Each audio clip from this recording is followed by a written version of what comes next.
ಪರಂ ಶಾಂತಿ Kannada YouTube channel ಪರಂ ಶಾಂತಿ ಬೇಹದ್ ಜ್ಞಾನಕ್ಕೆ ಸ್ವಾಗತ.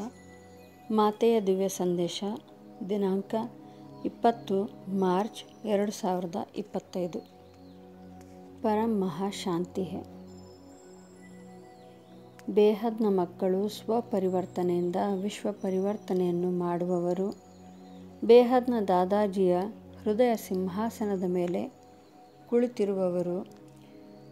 ಅಜ್ಞಾನದ ಅಂಧಕಾರವನ್ನು ಹೋಗಲಾಡಿಸುವ, ಎಲ್ಲ ಆತ್ಮರ ಪ್ರತಿ ಕರುಣೆಯನ್ನು ತೋರಿಸುವ ಜ್ಞಾನದ ಸಾಗರ, ಜ್ಞಾನ ಮತ್ತು ಕರುಣೆಯ ಮಾಸ್ಟರ್, ಎಲ್ಲರಿಗೂ ಜ್ಞಾನದ ಬೆಳಕನ್ನು ನೀಡುವ ಇಂತಹ ವಿಶೇಷ ಭಾಗ್ಯಶಾಲಿ ಬೇಹದ್ನ ಮಕ್ಕಳಿಗೆ ಬೇಹದ್ನ ಸೇವಾಧಾರಿ ಬ್ರಹ್ಮಮಾಜಿ ಮಾಡುವ ನಮಸ್ಕಾರಗಳು. ಇದು ಸಂಗಮಯುಗದ ಅಂತಿಮ ಸ್ವರೂಪ. ಅಂತಿಮ ಸ್ವರೂಪ ಎಂದರೆ ಈ ಸಂಗಮಯುಗದಲ್ಲಿ ಮೊದಲು ಬೇಹದ್ನ ಮಕ್ಕಳ ಪರಿವರ್ತನೆ ಆಗಲಿದೆ, ನಂತರ ವಿಶ್ವ ಪರಿವರ್ತನೆ ಆಗಲಿದೆ. ಬೇಹದ್ನ ಮಕ್ಕಳ ಪರಿವರ್ತನೆಯ ನಂತರ ತಾನಾಗಿಯೇ ವಿಶ್ವದ ಪರಿವರ್ತನೆ ಆಗಲಿದೆ. ಬರಲಿರುವ ಲೈಟ್, ಆ ಪರಂ ಪ್ರಕಾಶವು ಪರಿವರ್ತನೆಯನ್ನು ಮಾಡಲಿದೆ. ಇದಕ್ಕೂ ಮೊದಲು ಬೇಹದ್ನ ಆತ್ಮರಿಗೆ ರೆಡಿಯಾಗಿ ಇರಬೇಕಾಗಿದೆ. ಇಲ್ಲಿಂದ ಈ ಧರೆಯಿಂದ ಮೊದಲು ಹಾರಿ ಹೋಗುವ ಆತ್ಮರೇ ಬೇಹದ್ನ ಆತ್ಮರು. ಬೇಹದ್ನ ಆತ್ಮರು ನಾವು ದೇವಿ ದೇವತಾಗಳು, ಅಂದರೆ ನಾವು ಫರಿಷ್ತಾಗಳು, ಏಂಜಲ್ಗಳು ಎನ್ನುವ ಒಂದು ಅನುಭೂತಿಯನ್ನು ಸದಾ ಮಾಡಿಕೊಳ್ಳುತ್ತಿರಬೇಕು.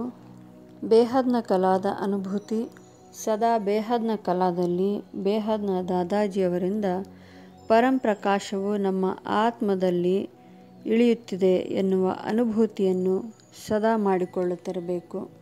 ಬೇಹದ್ನ ಜ್ಞಾನವನ್ನು ಪಡೆದಂತಹ ಬೇಹದ್ನ ಮಕ್ಕಳೇ ಬ್ರಾಹ್ಮಣರು. ಈ ಬ್ರಾಹ್ಮಣ ಜೀವನದ ಪ್ರಾಪ್ತಿಯೇ ದೇವಿ ದೇವತಾ ಅಥವಾ ಫರಿಷ್ಠಾ ಸ್ವರೂಪ. ಬ್ರಾಹ್ಮಣರು ಯಾವಾಗ ಆಗುತ್ತೇವೆ ಎಂದರೆ ಯಾವಾಗ ನಾವು ಬೇಹದ್ನ ತಂದೆಯನ್ನು ಅರ್ಥ ಮಾಡಿಕೊಂಡೆವೋ, ಅವರ ಪರಿಚಯ ನಮಗಾಯಿತೋ, ಅಂದಿನಿಂದ ನಾವು ಬೇಹದ್ನ ಬ್ರಾಹ್ಮಣ ಜೀವನವನ್ನು ನಡೆಸುತ್ತಿದ್ದೇವೆ. ಫರಿಷ್ಠಗಳು ಅಂದರೆ ದೇವಿ ದೇವತಾ ಉನ್ನತ ಕೋಟಿಯ ಆತ್ಮರು. ಇವರಿಗೆ ದೇಹ, ಈ ಸ್ಥೂಲ ದೇಹವಿರುವುದಿಲ್ಲ. ಈ ದೇಹದ ಸಂಬಂಧಿಗಳು ಅವರಿಗೆ ಇರುವುದಿಲ್ಲ. ಇಲ್ಲಿ ಎಲ್ಲವೂ ಸಮಾಪ್ತಿಯಾಗಿರುತ್ತದೆ. ಇಲ್ಲಿ ನಮ್ಮ ದೇಹದ ಸಂಬಂಧಿಗಳು, ನಮ್ಮ ಕರ್ಮ ಬಂಧನದಲ್ಲಿ ಬಂದಂತಹ ಸಂಬಂಧಿಗಳೊಂದಿಗೆ ಯಾವುದೇ ಒಂದು ಸಣ್ಣ ಅಟ್ಯಾಚ್ಮೆಂಟ್ ಇದ್ದರೂ ಕೂಡ ನಾವು ಇಲ್ಲಿಂದ ಹೋಗುವುದಕ್ಕೆ ಸಾಧ್ಯವೇ ಇಲ್ಲ. ನಾವು ಮತ್ತೆ ಕೆಳಗೆ ಇಳಿಯಬೇಕಾಗುತ್ತದೆ. ಆದ್ದರಿಂದಲೇ ನಾವು ಫರಿಷ್ಠಾ ರೂಪವನ್ನು ಧರಿಸಬೇಕು. ಫರಿಷ್ಠಾಗಳಿಗೆ ಯಾವ ಸ್ಥೂಲ ದೇಹವೂ ಇರುವುದಿಲ್ಲ. ಈ ದೇಹದ ಸಂಬಂಧಿಗಳು ಇರುವುದಿಲ್ಲ. ಆದ್ದರಿಂದ ಯಾವಾಗಲೂ ನಾವು ಒಬ್ಬ ದೇವಿ ದೇವತೆಗಳು ಎನ್ನುವ ಅನುಭೂತಿಯನ್ನು ಪಡೆಯುತ್ತಿರಬೇಕು. ಈಗ ನಮಗೆ ಸಿಕ್ಕಿರುವುದು ಒಂದು ಹೊಸ ಜೀವನ. ಎಲ್ಲವೂ ಹೊಸದಾಗಿದೆ. ಸಂಕಲ್ಪಗಳು ಹೊಸದು, ಸಂಬಂಧಗಳು ಹೊಸದು. ಈಗ ಈ ಹಳೆ ಜೀವನ, ನಾವು ಮೊದಲು ಬೇಹದ್ನ ತಂದೆಯ ಪರಿಚಯವಿಲ್ಲದೆ ಬದುಕುತ್ತಿದ್ದ ಆ ದಿನಗಳನ್ನು ನಾವು ನೆನೆಸಿಕೊಳ್ಳಲೇಬಾರದು. ಸ್ವಲ್ಪವೂ ನಮಗೆ ಇಲ್ಲಿ ಅಟ್ಯಾಚ್ಮೆಂಟ್ ಇದ್ದರೆ ನಾವು ಮತ್ತೆ ಇಲ್ಲಿನ ಕರ್ಮ ಬಂಧನಕ್ಕೆ ಒಳಗಾಗುತ್ತೇವೆ. ಉದಾಹರಣೆಗೆ, ಭಾರ ಇರುವ ವಸ್ತುವನ್ನು ನೀವು ಎಷ್ಟೇ ಮೇಲೆ ಎಸೆದರೂ ಅದು ತನ್ನ ಭಾರದಿಂದ ಕೆಳಗೆ ಬಂದು ಬೀಳುತ್ತದೆ.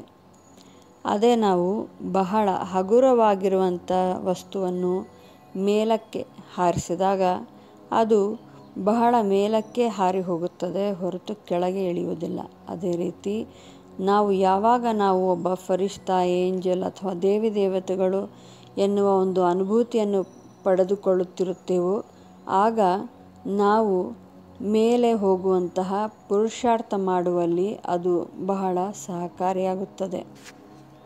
ನಿಮ್ಮ ಎಲ್ಲ ಕರ್ಮ ಬಂಧನಗಳನ್ನು ಆದಷ್ಟು ಬೇಗ ಮುಗಿಸಿಕೊಳ್ಳಿರಿ. ಇದು ಜ್ಞಾನದಿಂದ ಯೋಗದಿಂದ ಮಾತ್ರ ಸಾಧ್ಯ.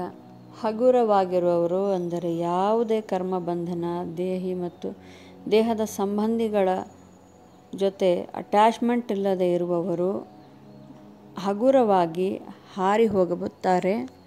ಮತ್ತು ಭಾರವಿರುವವರು ಅಂದರೆ ಕರ್ಮಬಂಧನ ಇನ್ನೂ ಇಟ್ಟುಕೊಂಡವರು ಕೆಳಗೆ ಉಳಿಯುತ್ತಾರೆ ಎಂಬುದು ವಾಣಿಯಲ್ಲಿದೆ.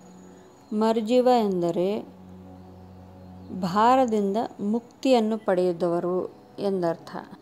ಇಂದಿನ ವಿಶೇಷ ವರದಾನ ಎಂದರೆ ಬಂಧನದಿಂದ ಮುಕ್ತಿಯನ್ನು ಪಡೆಯುವುದು ಮತ್ತು ತಮ್ಮನ್ನು ಫರಿಷ್ಠಗಳೆಂದು ತಿಳಿದುಕೊಳ್ಳುವುದು.